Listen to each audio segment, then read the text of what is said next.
Unfazed by the situation, Vincent invited me to have coffee with him at a nearby café. I agreed, feeling curious about where this conversation would lead, but I made it clear from the start that I would pay. It was important to me that he knew I wasn't expecting anything from him.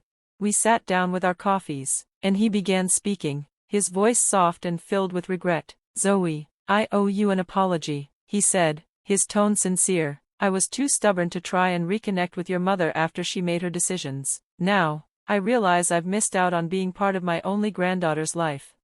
I stirred my coffee, looking down at the cup to avoid eye contact. I wasn't sure what to say, so I let him continue. "I want to make things right," he sighed, his voice heavy. "I'd like to support your education, if you'll let me."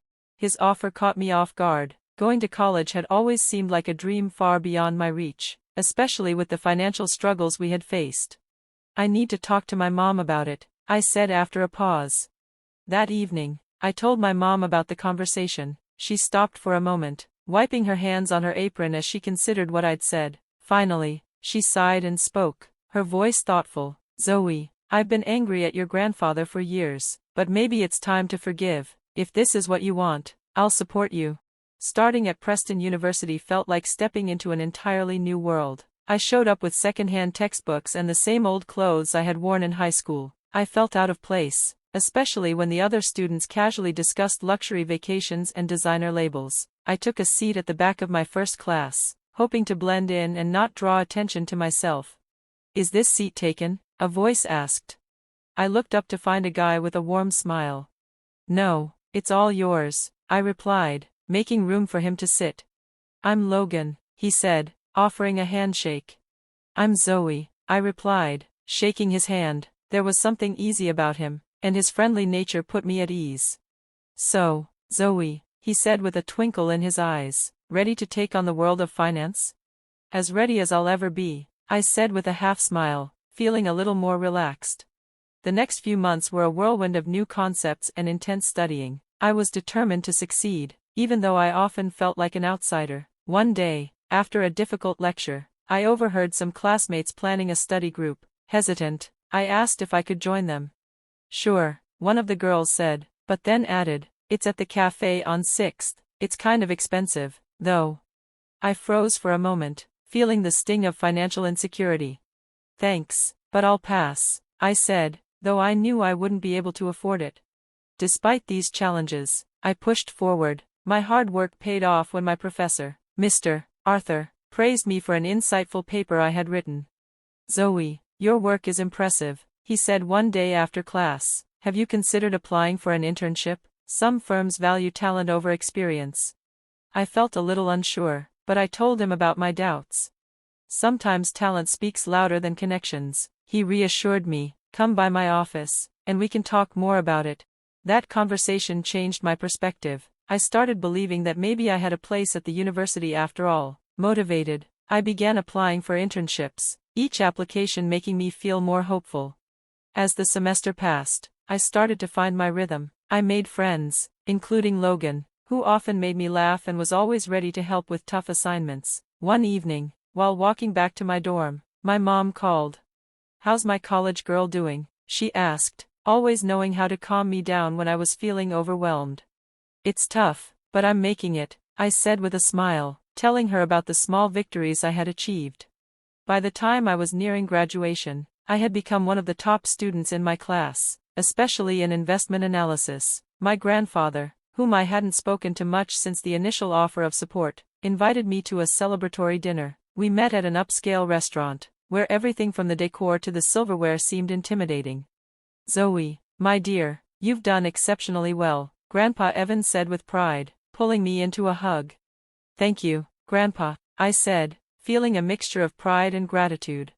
At dinner, Grandpa shared stories from his own career in finance, each one filled with wisdom. Then, as we sat over coffee, he looked at me seriously. "Zoe," he said, "I've been thinking, I'd like you to consider joining my firm. You'd start in a high position, overseeing new investments. What do you think?" I hesitated. The offer was tempting, a fast track to success, but something inside me hesitated. I stirred my coffee thoughtfully. "Grandpa, that's an amazing offer, but I think I need to make it on my own first," I said, I want to prove to myself, and to everyone else, that I can succeed without special treatment. He smiled, his pride evident. That's exactly why I'm proud of you. You've got your mother's spirit. After graduation, I received job offers from firms that seemed glamorous, but I chose a position at a smaller, respected investment company where merit mattered more than connections. The work was challenging, but I thrived. I learned quickly and began earning the respect of my colleagues. Months later, Logan, who had joined the same firm, congratulated me after I closed a particularly difficult deal. "I told you back in freshman year you'd rock the finance world," he said with a grin. As the year came to a close, I realized that I wasn't just surviving, I was thriving. My life, which had once felt like a constant uphill battle, now felt like a steady climb towards something greater. Then, Vincent came into my life. He was like a bright meteor, impossible to ignore. Our first meeting was at a rooftop party, where we spent the evening talking about everything from books to childhood memories. At the end of the night, he asked me out, and I eagerly agreed. 9491. I squeezed Vincent's hand, offering him a reassuring smile. "I've never been more sure of anything," I said softly. "It's about us, not them. We don't need anyone else to validate our love." He nodded, but his expression was still clouded with worry. "My parents won't like this," he admitted, his voice tinged with concern. "I know," I said gently, knowing the strain it would cause, "but I refuse to let it stop me. But it's not their decision, and who knows, maybe they'll come around eventually." The ceremony was small and intimate, the way I'd always wanted it. We exchanged rings in front of a few other couples who were also getting married that day. No fanfare, no grand spectacle, just the two of us, pledging our lives to each other. When the officiant pronounced us husband and wife, I felt an overwhelming sense of joy and relief. After signing the official papers, we stepped out into the bright sunlight, officially Mr. and Mrs. Thompson. We celebrated quietly at a small seaside restaurant, toasting to new beginnings and a life built on love and trust. But, as expected, things weren't easy with his family. The cold shoulders came quickly. His mother, especially, was bitter. At every family event, I could feel her judgment, her dislike simmering just below the surface. One evening, during dinner, she looked at Vincent and me with barely concealed venom. "You've made your bed, now lie in it," she hissed, making sure we heard her disdain. Vincent's father didn't say much, but his disappointment was clear. Vincent was caught in the middle, torn between his loyalty to me and his family, and each attempt to mend the rift between us seemed only to deepen it. At one family gathering, Vincent's mother cornered me in the kitchen, her voice a venomous whisper. "You think you've won him, but you'll never really be part of this family," she spat. I stood my ground, facing her calmly. "I don't need to win anyone," I said, keeping my voice steady. "Vincent chose me, and I chose him. That's all that matters to me. Maybe one day, you'll understand that." She scoffed, turning away, but I could see her hands trembling as she tried to hide the unease beneath her controlled exterior.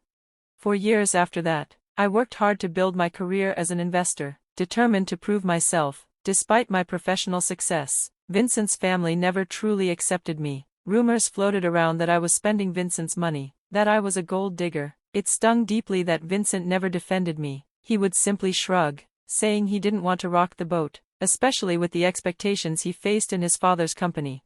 "I don't want to make things worse," he'd say, and each time, it felt like another betrayal.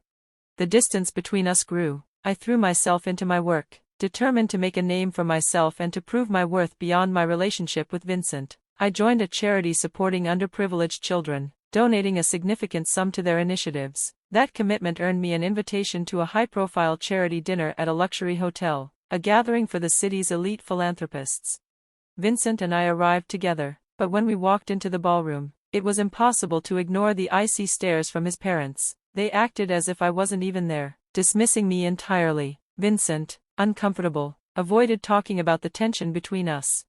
The evening proceeded with speeches and recognitions. My grandfather, who had been a major supporter of the foundation, was the guest of honor. The presenter spoke about his vision and leadership, but when it came time to thank the major donors, the focus shifted to me.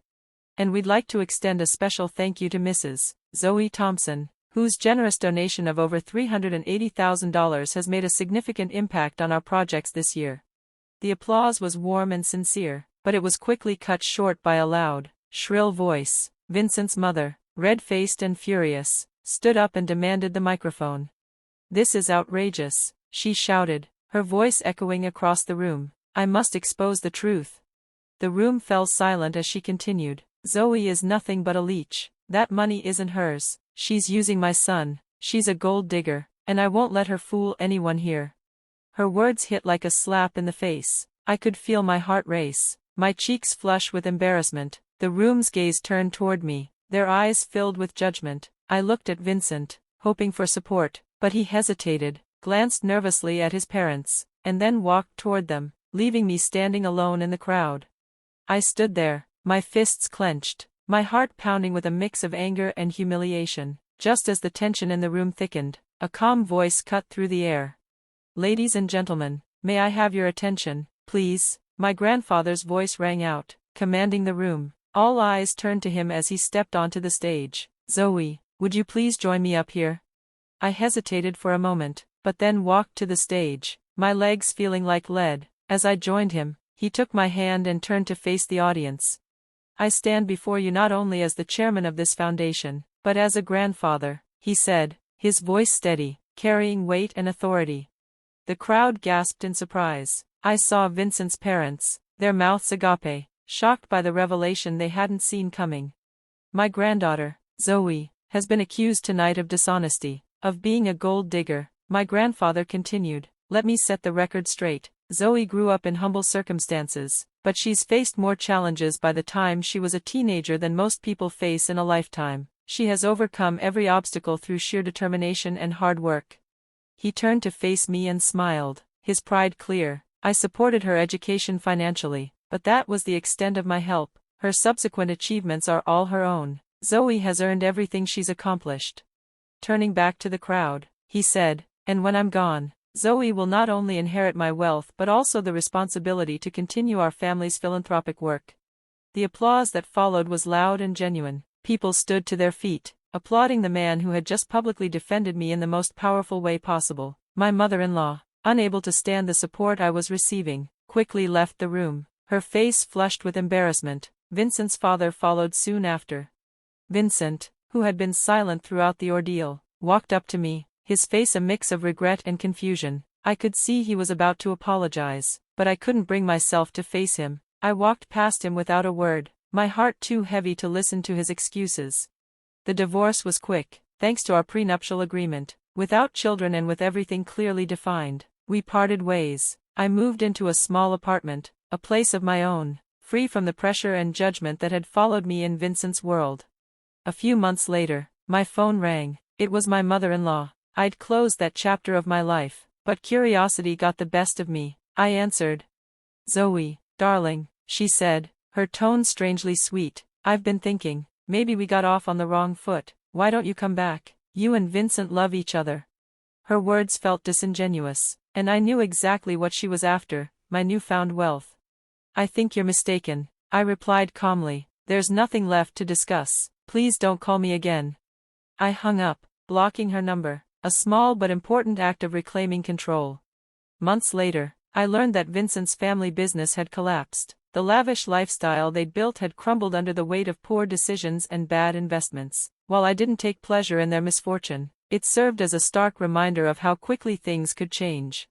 In time, I found my place. I grew in confidence, taking on more responsibilities at my grandfather's charity. I visited him often, discussing my progress and future plans. One day, as we sat in his office, I told him I felt ready to take on more.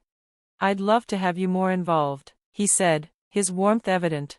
With my past behind me, I looked ahead to a future full of possibilities, one I would shape on my own terms.